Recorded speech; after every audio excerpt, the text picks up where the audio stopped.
Assalamualaikum dan salam sejahtera cikgu ucapkan kepada semua murid-murid Sekolah Kebangsaan Sungai Kantan. Cikgu akan menerangkan cara menulis atau merekod bacaan dalam buku nilam. Ini merupakan buku rekod bacaan nilam. Setiap murid perlu memiliki buku rekod bacaan nilam. Buku rekod bacaan ini boleh didapati di kedai buku sekolah dengan harga ringgit Malaysia RM3.50. Murid daripada tahun 1 hingga tahun 6 akan menggunakan buku rekod bacaan nilam ini.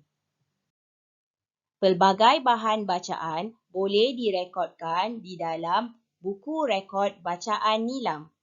Cikgu akan menerangkan contoh-contoh bahan bacaan yang boleh direkodkan. Ini adalah contoh buku fiksyen. Buku fiksyen bermaksud buku cerita. Buku bukan fiksyen bermaksud buku rujukan.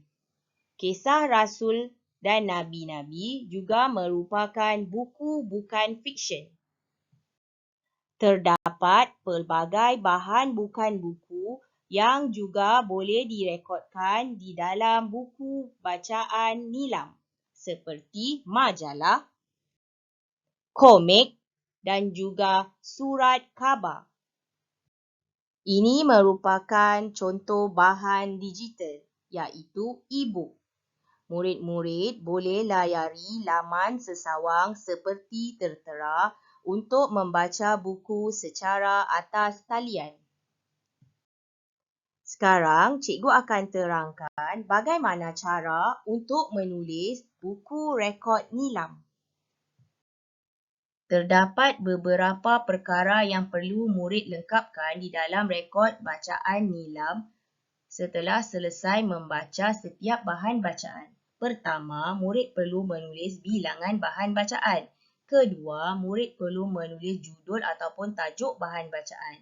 Ketiga, murid perlu memilih bahan bacaan tersebut sama ada bahan bukan buku atau buku. Kemudian, murid perlu memilih bahasa bahan bacaan tersebut sama ada bahasa Melayu, bahasa Inggeris atau lain-lain bahasa. Jumlah muka surat bagi setiap bahan bacaan juga perlu ditulis. Akhir sekali, sekiranya terdapat aktiviti yang dijalankan setelah selesai membaca, murid boleh melengkapkan bahagian aktiviti. Cikgu akan tunjukkan cara bagaimana untuk menulis buku rekod bacaan nilam seperti ini. Ini adalah buku cerita yang cikgu pilih. Bagaimana untuk menulisnya? Mari kita lihat sama-sama. Pertama, cikgu akan tulis bilangan. 1. Judul buku cerita ini, Puteri Gunung Ledang. Puteri Gunung Ledang merupakan buku fiksyen. Bahasa bagi bahan bacaan ini adalah bahasa Melayu. Jumlah muka surat bagi bahan bacaan ini adalah 24. Terdapat aktiviti yang dijalankan setelah selesai membaca bahan bacaan ini. Aktiviti yang dijalankan adalah melukis. Murid-murid juga boleh memilih aktiviti lain yang bersesuaian dengan bahan bacaan seperti ini. Ulasan, catatan, peta minda, lakonan dan lain-lain lagi. Ini adalah contoh rekod bacaan nilam yang telah lengkap ditulis. Setiap muka surat perlu dijumlahkan bahan bacaannya. Kita akan lihat analisis data rekod nilam bagi tahun 2021 murid-murid Sekolah Kebangsaan Sungai Kantan. Ini merupakan data nilam bagi tahap 1 iaitu tahun 1, tahun 2 dan tahun 3. Bagi tahun 1, kelas yang paling tinggi merekodkan data nilam adalah kelas 1 kasih. Bagi kelas tahun 2 yang merekodkan data nilam tertinggi adalah kelas 2 sayang. Bagi tahun 3, kelas yang merekodkan data nilam tertinggi adalah kelas 3 kasih. Ini adalah data nilam bagi tahap 2 iaitu tahun 4, tahun 5 dan tahun 6. Bagi tahun 4, kelas tertinggi merekodkan data nilam adalah kelas 4 sayang. Bagi tahun 5 yang merekodkan data nilam tertinggi adalah kelas 5 kasih. Bagi tahun 6 yang merekodkan data nilam tertinggi adalah kelas 6 kasih. Jom kumpul bintang nilam. Di sini cikgu kongsikan bintang dan juga bahan bacaan yang murid akan perolehi setelah membaca serta merekod bahan bacaan dalam buku rekod nilam. Itu sebab semua murid perlu ada buku rekod nilam sendiri. Ingin jadi tokoh nilam? Kenalah rajin membaca dan juga merekod bahan bacaan dalam buku rekod nilam. Berikutan situasi pandemik, murid-murid tidak dibenarkan ke pusat sumber untuk membaca atau meminjam buku. Sebagai inisiatif, guru pusat sumber telah mengadakan satu program iaitu program Pustaka Bergerak. Apa itu program Pustaka Bergerak?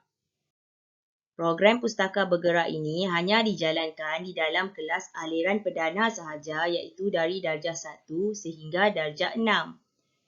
Setiap kelas akan menerima 2 buah kotak.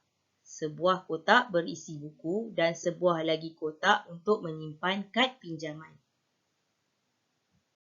Ini merupakan kad pinjaman Pustaka Bergerak. Setiap murid akan mempunyai kad pinjaman. Murid perlu mengisi maklumat seperti nama, kelas dan juga bilangan kad. Cikgu akan terangkan bagaimana cara untuk menulis kad pinjaman Pustaka Bergerak pula. Pertama, murid perlu memilih dan membaca dahulu buku dari kotak Pustaka Bergerak. Setelah selesai membaca, murid boleh mengambil kad pinjaman dari kotak pinjaman untuk merekod buku yang telah dibaca. Maklumat yang perlu diisikan di dalam kad pinjaman adalah nombor perolehan. Murid boleh mencari nombor perolehan di dalam buku. Ataupun jika tidak pasti, murid boleh bertanya dengan guru. Seterusnya, murid perlu menulis bahasa buku yang telah dibaca, sama ada bahasa Melayu, bahasa Inggeris atau bahasa Arab. Murid perlu menulis tarikh pinjaman di ruangan yang disediakan dan juga tarikh pemulangan buku. Akhir sekali, setelah selesai merekod dan setelah selesai membaca buku, murid perlu memulangkan buku dan juga kad pinjaman ke dalam kotak yang disediakan. Kita akan lihat pula analisis data pinjaman program Pustaka Bergerak tahun 2021 bagi murid-murid Sekolah Kebangsaan Sungai Kantan. Ini merupakan data pinjaman Pustaka Bergerak bagi tahap 1 yang mewakili tahun 1, tahun 2 dan tahun 3. Bagi tahun 1, pinjaman tertinggi adalah daripada kelas 1 kasih. Bagi tahun 2 pula, pinjaman tertinggi adalah daripada kelas 2 sayang. Bagi tahun 3, pinjaman Pustaka Bergerak yang tertinggi adalah daripada kelas 3 kasih. Kita akan lihat pula data pinjaman Pustaka Bergerak bagi tahap 2 yang mewakili tahun 4, tahun 5 dan tahun 6. Bagi tahun 4, data pinjaman Pustaka Bergerak bagi kelas yang tertinggi adalah daripada kelas 4 Cinta. Data pinjaman Pustaka Bergerak yang tertinggi bagi tahun 5 adalah daripada kelas 5 Kasih. Data pinjaman Pustaka Bergerak bagi tahun 6 untuk kelas yang tertinggi adalah daripada kelas 6 Cinta. Membaca jambatan ilmu. Tabiat suka membaca dapat membantu kita menambah ilmu pengetahuan. Kita cuma perlu satu buku untuk jatuh cinta pada membaca. Cari buku itu. Mari jatuh cinta. Saya sayang buku. Let's read. Today a reader. Tomorrow a leader.